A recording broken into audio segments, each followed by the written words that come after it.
नमस्कार सम्पूर्णमा। हामीले चाहिँ यो चिप्ले भिन्डी रामतोरी भन्छ होला सायद, तपाईको ठाउँतिर के भन्छ यसलाई। यसको गोडमेल भइरहेको छ। झार चाहिँ एक दुई पटक चाहिँ आयो र उगेर दिएको, फेरि उस्तै भएको हुनाले यहाँ कृषकले चाहिँ गोड्दै हुनुहुन्छ। यो पहिलो लटको चिप्ले भिन्डी हो। यहाँहरूलाई चाहिँ चाहियो भने सम्पर्क गर्न सक्नुहुन्छ। पछि राम्रो भयो भने।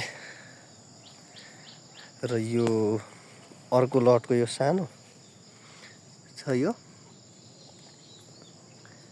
पनि हेरौँ कस्तो हुन्छ। यसपछिको लटमा यो हुन्छ। र उता हाम्रो यो आकाशे बोडी कि पर्कासे बोडी हो र म्याडम? यो पर्कासे बोडी भन्छ यसलाई। यसको लागि पनि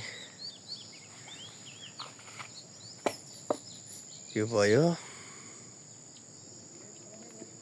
यस्तो भएको छ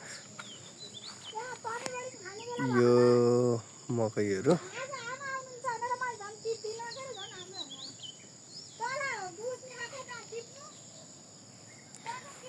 ल है त गाइज।